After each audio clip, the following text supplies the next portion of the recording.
నమస్తే, నేను మీ Shapana. Welcome to political point. కేంద్ర బడ్జెట్ తర్వాత ఏపీకి ప్రత్యేక హోదా వస్తుందా రాదా అనే విషయాన్ని రాజకీయ విశ్లేషకులు కృష్ణాంజనేయులు గారిని అడిగి తెలుసుకుందాం. సార్ నమస్తే. నమస్తే శబానా గారు. సార్, ఇప్పుడు కేంద్ర బడ్జెట్ తర్వాత ఏపీ ప్రత్యేక తరగతి హోదా అనేది ముగిసిన అధ్యయనమేనా? ఆంధ్రప్రదేశ్కి ప్రత్యేక హోదా అనేటువంటిది ఇచ్చే అవకాశం లేదు అనేటువంటిది ఎన్డీఏ ప్రభుత్వం కానివ్వండి, బీజేపీ కానివ్వండి చెప్తున్న. ఆంధ్రప్రదేశే కాదు, బీహార్, అదేవిధంగా ఒడిస్సా వాళ్ళు కూడా అడుగుతున్నారు.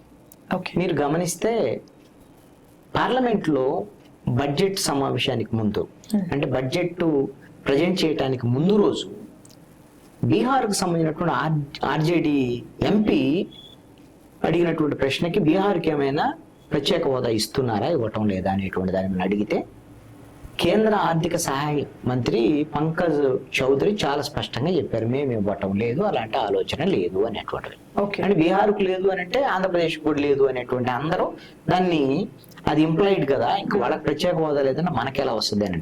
అదేవిధంగా ఒడిస్సాలో కూడా వాళ్ళు కూడా అడుగుతున్నారు. ఎందుకు అంటే బీజేపీ మొన్న ఎన్నికల సమయంలో ప్రచారంలో మేము గెలిస్తే బీహార్ ఒడిస్సాకు ప్రత్యేక హోదా ఇస్తామని చెప్పారు, కాబట్టి వాళ్ళు బీజేడీ వాళ్ళు అడుగుతున్నారు మాకు ఇవ్వండి అనేటువంటి. అందుకని ఇప్పుడున్నటువంటి పరిస్థితుల్లో ఆంధ్రప్రదేశ్ విషయంలో మరి బీహార్కు లేదన్నారు కదా, ఆంధ్రప్రదేశ్కి వస్తుందా రాదా?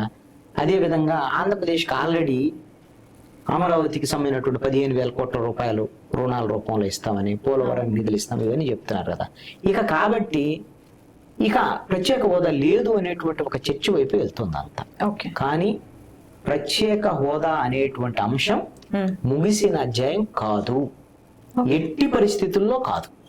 ఎందుకు ఈ మాట చెప్తున్నాను అంటే ఆంధ్రప్రదేశ్ తెలంగాణ విడిపోయినటువంటి నేపథ్యంలో రాజధాని లేనటువంటి రాష్ట్రంగా, రెవెన్యూ లోటుతో ఉన్నటువంటి రాష్ట్రంగా, ఇలాంటి పరిస్థితుల్లో రాష్ట్రం ఏర్పడింది. కాబట్టి దీనికి కాంపెన్సేట్ చేయడం కోసమే పోలవరం జాతీయ ప్రాజెక్టుగా ప్రకటించడం ఒకటి. రెండవది ఆంధ్రప్రదేశ్కి పారిశ్రామిక రాయితీలతో కూడినటువంటి ప్రత్యేక హోదా ఇస్తామని అప్పుడు ప్రధానమంత్రిగా ఉన్నటువంటి మన్మోహన్ సింగ్ రాజ్యసభలో ప్రకటన చేశారు. ఆయన ప్రకటన చేయించడానికి అప్పుడు బీజేపీ ఎంపీగా ఉన్నటువంటి, రాజ్యసభ సభ్యులుగా ఉన్నటువంటి వెంకయ్య నాయుడు, ఇప్పుడు చనిపోయినటువంటి ఆయన దివంగత అరుణ్ జైట్లీ, వీళ్ళిద్దరూ ఆయన చేత అప్పుడు ప్రధానమంత్రి చేత ప్రకటన చేయించారు. ఖచ్చితంగా పార్లమెంటు సాక్షిగా ప్రధాని ఇచ్చినటువంటి హామీ ఖచ్చితంగా అమలు జరిగి తీరాల్సిందే. ఆంధ్రప్రదేశ్కు ప్రత్యేక హోదా ఇవ్వాల్సిందే. ఆంధ్రప్రదేశ్కు ప్రత్యేక హోదా అనేటువంటిది ఒక సంజీవి, దాని ద్వారాగా మాత్రమే ఆంధ్రప్రదేశ్కు పరిశ్రమలు వచ్చేదానికి అవకాశం ఉంటుంది. మిగతా అన్ని అమరావతికి మీరు సహకారం ఇస్తారా, పోలవరానికి నిధులు ఇస్తారా, లేకపోతే విభజన చట్టంలో ఉండేటువంటి అమలు చేస్తారా, అన్ని అమలు చేయాల్సిందే. అవి చేసిన తర్వాత కూడా ప్రత్యేక హోదా ఇవ్వాలి. ఇది అదనంగా ఇస్తున్నటువంటిది కాదు, కేంద్రం పెట్టే భిక్ష కాదు, ఇది ఆంధ్రప్రదేశ్ ప్రజల యొక్క హక్కు. ఖచ్చితంగా ఎప్పటికీ ముగిసిన అధ్యాయం కాదు. ఆంధ్రప్రదేశ్ కు ప్రత్యేక హోదా అనేటువంటిది ఎప్పటికైనా వచ్చి తీరుతుంది. వచ్చే విధంగా ప్రయత్నం అయితే జరగాల్సినటువంటి అవసరం ఉంది. ముగిసిన అధ్యాయం అని బీజేపీ వాళ్ళు చెప్తేనో, లేకపోతే ఇక్కడ అధికారంలో ఉండే రాజకీయ అవసరాల కోసం వాళ్ళు చెప్తే వాటిని నమ్మాల్సినటువంటి అవసరం లేదు. వాళ్ళు కేవలం ప్రజల్ని డైవర్ట్ చేయడానికి ఇక ఈ ముగిసిన అధ్యాయం అనేటువంటి విధంగా చెప్తున్నారు.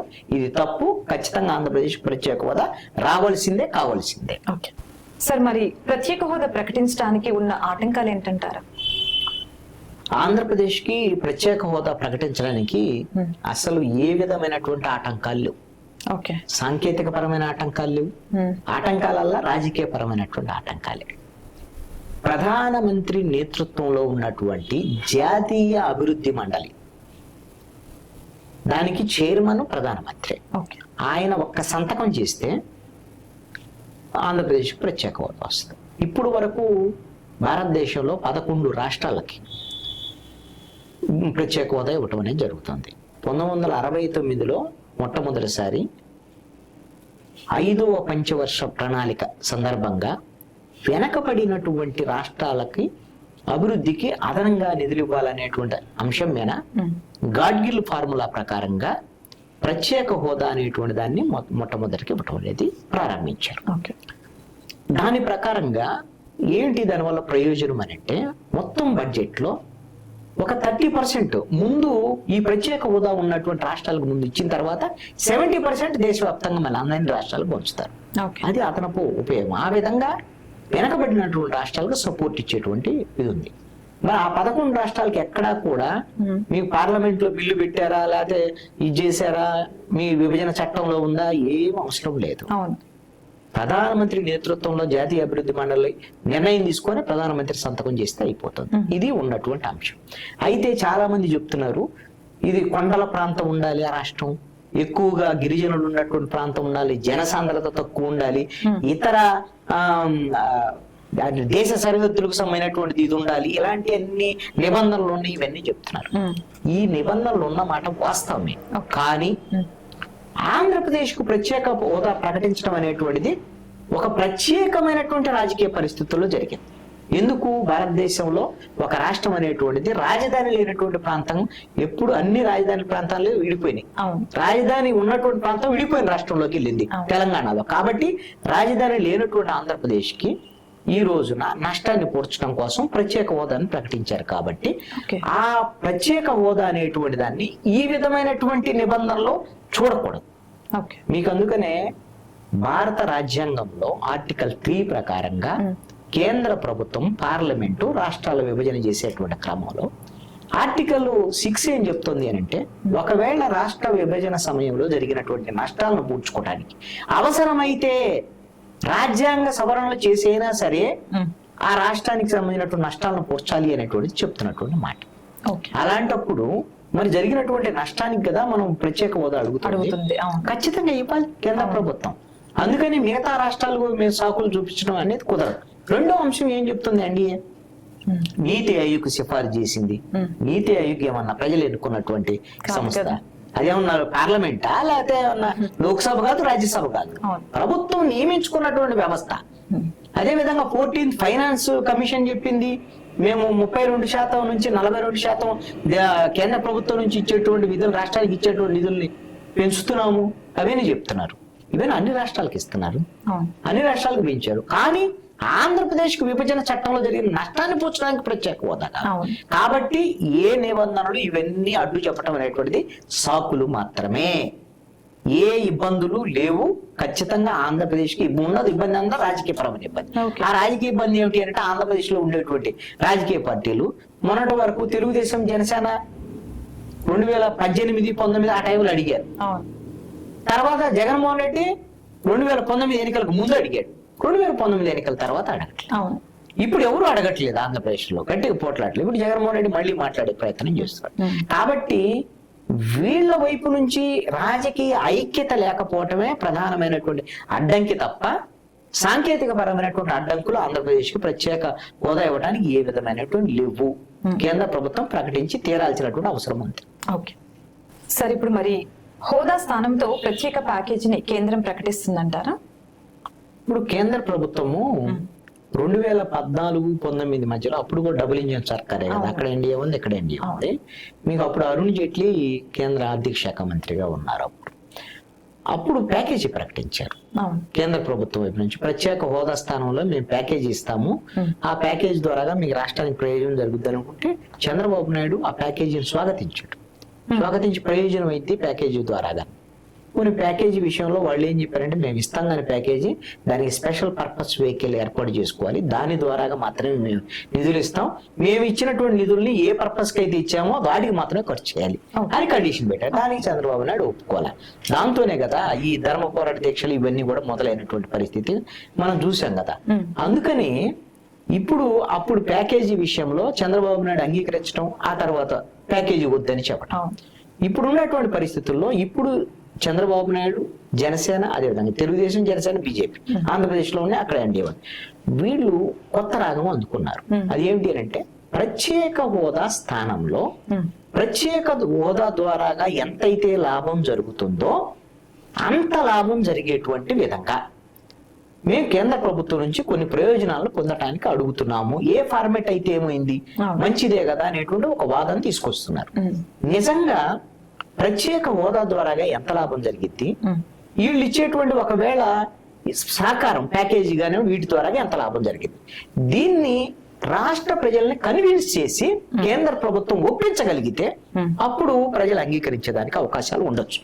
ఎందుకు అనంటే ప్రత్యేక హోదా అంటే మీరు గమనించండి, కేంద్ర ప్రభుత్వం నుంచి 90% గ్రాంట్గా వస్తుంది. 90% గ్రాంట్ తిరిగి చెల్లించాల్సిన అవసరం లేదు. కేంద్ర ప్రభుత్వానికి సంబంధించినటువంటి పథకాల విషయంలో 90% వాళ్ళు ఇస్తే 90 రూపాయలు వాళ్ళు ఇస్తే 10 రూపాయలు మనం పెట్టాలి. అది ఒకవేళ ప్రత్యేక హోదా లేనటువంటి రాష్ట్రాలు ఉంటే కేంద్ర ప్రభుత్వ ఏదైతే పథకాలు ఉన్నాయో వాటికి నిధులు ఇస్తే, గ్రాంట్ ఇస్తే ఆ సంవత్సరంలోనే ఖర్చు చేయాలి. ఓకే, తర్వాత ఉంటే మురిగిపోతాయి. కానీ ప్రత్యేక హోదా ఉంటే ఇచ్చినటువంటి నిధులు వాళ్ళు వినియోగించుకునేంత వరకు ఉంటే మురిగిపో. కాబట్టి పారిశ్రామిక రాయితీలతో కూడినటువంటి ప్రత్యేక హోదా ఉండటం వల్ల కేంద్ర పథకాలకు సంబంధించినటువంటి 90% గ్రాంట్స్ వస్తే పరిశ్రమలు కూడా అధికంగా వచ్చేటువంటి అవకాశం ఉంటుంది, ఉద్యోగ ఉపాధి అవకాశాలు పెరుగుతాయి. ఇవన్నీ కూడా ఆ 11 రాష్ట్రాల్లో ప్రత్యేక హోదా ఉండటం వల్ల పరిశ్రమలు పెరిగినటువంటి విషయాన్ని కూడా మనం గమనించాం. హిమాచల్ ప్రదేశ్ కొన్ని రాష్ట్రాల్లో ఆంధ్రప్రదేశ్ సంబంధించినటువంటి పారిశ్రామికవేత్తలు అక్కడికి వెళ్ళి పరిశ్రమలు పెడతారు, ఎందుకంటే అక్కడ రాయితీలు ఉంటాయి. అందుకని ఆంధ్రప్రదేశ్ కూడా ఖచ్చితంగా ప్రత్యేక హోదా వస్తేనే మంచిది. ఆ హోదా స్థానంలో దానికి సరిపోను మేలు జరిగేటువంటి ప్యాకేజీ ఇస్తాను అని అంటే ఈ విధంగా ఇస్తాం అనేటువంటిది. ఇంతకు ముందు స్పెషల్ పర్పస్ వెహికల్ ఈ గొడవలు ఇవి లేకుండా ఒక ప్యాకేజీ అనేటువంటి దాని మీద స్పష్టమైనటువంటి చర్చలు జరిపి ఈ విషయంలో అధికార పక్షం, అదే విధంగా ప్రతిపక్ష పార్టీలు, అసెంబ్లీలో ఉన్న వైసీపీయే కాదు, ఒక అఖిలపక్ష సమావేశాన్ని ఏర్పాటు చేసి సిపిఎం, సిపిఐ ఇలాగా చాలా పార్టీలు ఉన్నాయి కదా, వీళ్ళందరినీ పిలిచి ప్రజాస్వామ్యంలో గెలిచిన పార్టీ వరకే కాదు, మీకు రిజిస్టర్డ్ పార్టీలు అన్ని గుర్తింపు పొందినటువంటి పార్టీలు వీళ్ళందరినీ పిలిచి ఒక అఖిలపక్ష సమావేశాన్ని ఏర్పాటు చేసి కేంద్రం ప్యాకేజీ ఇస్తా అంటుంది, మనం ప్యాకేజీ తీసుకోవాలని ఈ విధమైనటువంటి వాళ్ళు ప్రపోజ్ చేశారు, మనం ఏం అడగాలనుకున్నాం. ఇలాగ ఒక ఆమోదయోగ్యమైనటువంటి చర్చలు జరిపి ప్యాకేజీ తీసుకుంటే నష్టం లేనటువంటి పరిస్థితి ఉంటే ప్రజలు అంగీకరించడానికి అవకాశాలు ఉండొచ్చు. అలాగే సార్, ఇప్పుడు తాము అధికారంలోకి వస్తే ప్రత్యేక హోదా ప్యాకేజ్ ఇస్తామని చెప్పి కాంగ్రెస్ అధినేత రాహుల్ గాంధీ ప్రకటించారు. సో దీని మీద మీ అభిప్రాయం ఏంటంటారు? అంటే రాహుల్ గాంధీ ప్రకటించింది ప్రత్యేక హోదా ఇస్తాం మేము అనేటువంటి దాని మీద. అంటే ఎక్కడ కేంద్రంలో అధికారంలోకి వస్తే వాళ్ళు ఆంధ్రప్రదేశ్ లో అధికారంలోకి రావడం అయితే సాధ్యమయ్యే పని కాదు, కానీ కేంద్రంలో అధికారంలోకి వస్తే వాళ్ళు మేము ప్రత్యేక హోదా ఇస్తాం, ఖచ్చితంగా మేము దాని మీద మొదటి సంతకం చేస్తామని రాహుల్ గాంధీ హామీ ఇచ్చున్నారు. అయితే ఇప్పుడున్నటువంటి పరిస్థితుల్లో ఆల్రెడీ ఇండియా కూటమికి సంబంధించినటువంటి విషయంలో కొన్ని ఇబ్బందులు, అంతర్గత ఘర్షణలు వీటి వల్ల మొన్న ఆశించే స్థాయిలో రాలేదు, కానీ ఎంతో కొంత మెరుగుదల కనపడింది. ఎన్డీఏ కూటమి బాగా దెబ్బతిన్నటువంటి పరిస్థితి. బీజేపీ ఒక రకంగా నైతికంగా ఓడిపోయినట్లు లెక్క, 240 సీట్లు వచ్చినాయంటే. కాబట్టి ఈ ఎన్డీఏ ప్రభుత్వం ఎన్నాళ్ళు ఉంటుందో లేదో తెలియదు, ఎందుకంటే 5 ఏళ్లు కొనసాగిద్దా లేదనే అటువంటి అనుమానాలు కూడా ఉన్నాయి. ఎందుకంటే రాహుల్ గాంధీ ఒక ప్రకటన కూడా చేశారు, కొంతమంది ఎన్డీఏకి సంబంధించినటువంటి ఎంపీలు మాతో టచ్ లో ఉన్నారు అనేటువంటి విషయాన్ని. అదే విధంగా మమతా బెనర్జీ ఇండియా కూటమిలో ఉన్న పశ్చిమ బెంగాల్ ముఖ్యమంత్రి కూడా స్పష్టం చేశారు, ఈ ప్రభుత్వం ఎప్పుడైనా కూలిపోవచ్చు. ఇలాంటి పరిణామాలు కింద జరిగితే ఒకవేళ మధ్యంతర ఎన్నికలు గిన వస్తే జాతీయ స్థాయిలో అప్పుడుగినా ఏమన్నా కాంగ్రెస్ పార్టీ పుంజుకొని ఇండియా కూటమిలో ఉండేటువంటి పార్టీలు గిన ప్రజలు మద్దతు ఇస్తే ఆంధ్రప్రదేశ్ లో కాంగ్రెస్ పార్టీ గెలిచిద్ది అనేటువంటి అవకాశాలు అయితే ఇప్పుడు లేవు. ఎందుకంటే ఆంధ్రప్రదేశ్ లో తెలుగుదేశం, జనసేన, బీజేపీ కూటమి ఒకవైపు ఉన్నాయి, ఇంకో వైపున వైఎస్ఆర్ కాంగ్రెస్ పార్టీ ఉంది. కాంగ్రెస్ పార్టీకి ఎంత ఉన్నాయి? 1.72%, 2% ఓట్లు కూడా లేవు. కాబట్టి కేంద్రంలో కాంగ్రెస్ గిన అధికారంలోకి వస్తే మరి ఆంధ్రప్రదేశ్ కి ప్రత్యేక హోదా మీద ఆశలు పెట్టుకోవచ్చు, ఇక ఏమేమైనా ఇబ్బందులు లేకుండా ఆశలు పెట్టుకునే దానికి అవకాశం ఉంటుంది. ఇప్పుడు 5 ఏళ్ల వరకు దీనికోసం ఎదురు చూడాలి. ఇప్పుడు ఈ 5 ఏళ్లలో ఎన్డీఏ ప్రభుత్వం ఆల్రెడీ ఆంధ్రప్రదేశ్ లో ఉండేటువంటి ఎంపీల మీద ఆధారపడి ఉంది. కాబట్టి చంద్రబాబు నాయుడు, పవన్ కళ్యాణ్, అదేవిధంగా పురంధేశ్వరి వీళ్ళందరూ గన గట్టిగా అడిగి మనం ప్రత్యేక హోదా సాధించుకునేటువంటి ప్రయత్నం గన ఇప్పుడే చేస్తే ఇది రాష్ట్రానికి వీలు జరిగింది. ఎందుకంటే ఇప్పుడే 10 ఏళ్ళు నష్టం జరిగి ఉంది కాబట్టి త్వరితగతిన సాధించడం అనేటువంటిది అవసరం. సార్, మరి ఇప్పుడు ప్రత్యేక హోదాపై ఆశలు పెట్టుకోవచ్చు అంటారా, లేకపోతే ఆశలు వదులుకోవాలంటారా? ఇది హక్కు అండి, ఆంధ్రప్రదేశ్ ప్రజల యొక్క హక్కు. ఖచ్చితంగా ఆశలు పెట్టుకోవాల్సిందే, సాధించాల్సిందే, కేంద్ర ప్రభుత్వం కూడా ఇచ్చి తీరాల్సిందే. ఆంధ్రప్రదేశ్ లో ఉండేటువంటి రాజకీయ పార్టీలు కూడా తెలుగుదేశం, జనసేన, ఆంధ్రప్రదేశ్ లో ఉండే బీజేపీ కానివ్వండి, లేకపోతే ప్రతిపక్షంలో ఉండేటువంటి వైసీపీ కానివ్వండి, వీళ్ళందరూ కూడా ఒకటే గుర్తుపెట్టుకోవాలి, ఆంధ్రప్రదేశ్ గిన ప్రత్యేక హోదా విషయంలో సాధించలేనటువంటి పరిస్థితి ఉంటే దానికి వీళ్ళందరూ దోషులుగా మిగిలేదానికి అవకాశం. అవును. ఎందుకంటే సిపిఎం, సిపిఐ లాంటి పార్టీలు ఇప్పటికీ పోరాటం చేస్తున్నాయి. ప్రత్యేక హోదా, విభజన హామీల సాధన పేరుతో చరసాని శ్రీనివాస్ లాంటి వాళ్ళు కొంతమంది కూడా పోరాటం చేస్తున్నటువంటి పరిస్థితులు కూడా ఉన్నాయి. ఇలాంటి పరిస్థితుల్లో రాజకీయ పార్టీలన్నీ కూడా ఏకమయ్యి ఈ విధమైనటువంటి కేంద్ర ప్రభుత్వం మీద ఒత్తిడి తీసుకొచ్చింది. పోరాడాలి, పోట్లాడాలి, లేదా వాళ్ళకి మద్దతు ఉపసంహరిస్తాను, బెదిరించాలి, ఇలా చెప్పటంలా మంచిగా కూడా, ఎందుకంటే మన మద్దతు వాళ్ళకి అవసరం ఉంది కాబట్టి ఆ విధంగా ప్రయత్నం చేస్తే ఖచ్చితంగా రావడానికి అవకాశం ఉంది. కాబట్టి ఆంధ్రప్రదేశ్ ప్రజలు ఖచ్చితంగా ప్రత్యేక హోదా వస్తుంది అని ఆశలు పెట్టుకోవచ్చు, వచ్చి తీరేటువంటి అవకాశం కూడా ఉంది. మరి హోదా సాధించాలంటే ఏం చేయాలంటారు? ప్రత్యేక హోదా, విభజన హామీల కోసం మీరు మొదటి 5 ఏళ్లలోనే ఆంధ్రప్రదేశ్ లో ఉవ్వెత్తున పోరాటాలు జరిగాయి. గల్లీ నుంచి ఢిల్లీ వరకు కూడా పోరాటాలు జరిగాయి. రాజకీయ పోరాటాలు కూడా జరిగాయి. చంద్రబాబు నాయుడు, పవన్ కళ్యాణ్ లాంటి వాళ్ళు, చంద్రబాబు నాయుడు నల్ల చొక్కాలు వేసుకొని అన్ని పార్టీల వాళ్ళు పెట్టుకొని ధర్మ పోరాట దీక్షలు ఢిల్లీ నుంచి గల్లీ వరకు కూడా చేశారు. పోరాటాలు అయితే ప్రజలు కూడా తీవ్ర స్థాయిలో చేశారు. ఇప్పుడు ఆ విధమైనటువంటి పోరాటాలు కాకుండా ప్రధానంగా ఇంటలెక్చువల్స్, అదేవిధంగా ప్రజల తరపున ఉండేటువంటి ప్రజా సంఘాలు, రాజకీయ పార్టీలకి, ఇప్పుడు ఉండేటువంటి అధికార పక్షాలకు కానీ వీళ్ళకి ప్రత్యేక హోదానే ప్రజల ఆకాంక్ష అనేటువంటి విధంగా ఈ రాజకీయ పార్టీల మీద, అధికార పక్షాల మీద కొంత ఒత్తిడి తీసుకొచ్చేటువంటి ప్రయత్నం కానీ చేస్తే, ఇది ఎన్నికల్లో కూడా, రానున్నటువంటి ఎన్నికల్లో కూడా ఇప్పుడు ప్రత్యేక హోదా సాధించకపోతే మనకు నష్టం జరిగిద్ది అనేటువంటి ప్రభావాన్ని కూడా అధికార పక్షాలకు, రాజకీయ పార్టీలకు ఆ భయాన్ని కలిగించగలిగితే ఖచ్చితంగా ప్రత్యేక హోదా సాధించడానికైతే సాధ్యం అవుతుంది. అందుకని ప్రజా ఉద్యమాలు ఏదో ప్రజలు మళ్ళీ వచ్చి ఊవెత్తరు. అంతకుముందు ఆత్మాహుతులు ఇవన్నీ జరిగాయి, ఆత్మహత్యలు కూడా చేసుకున్నారు పాపం దీనికోసం, ఇవన్నీ జరిగాయి. ఇప్పుడు కనీసం రిప్రజెంటేటివ్ ద్వారాగా ప్రజల తరపున, ప్రజల ఆకాంక్ష ఇది ఖచ్చితంగా మీరు రాజకీయ పార్టీల తరపున మీరు సాధించాలి అనేటువంటి విధంగా వాళ్ళ మీద, రాజకీయ పార్టీల మీద ఒత్తిడి చేసేటువంటి ప్రయత్నం జరిగినా సరే ఖచ్చితంగా వస్తుంది అనేటువంటిది నేను అనుకుంటున్నాను. సో ఇదండి ఈరోజు టాపిక్. ఏపీకి ప్రత్యేక తరగతి హోదా అనేది మన హక్కు. సో తప్పకుండా అందరూ కలిసి పోరాడితే ఏపీకి ప్రత్యేక తరగతి హోదా అనేది తప్పకుండా వస్తుందని చాలా క్లియర్ గా వివరించారు రాజకీయ విశ్లేషకులు కృష్ణాంజనేయులు గారు. Thank you so much sir. నమస్కారం.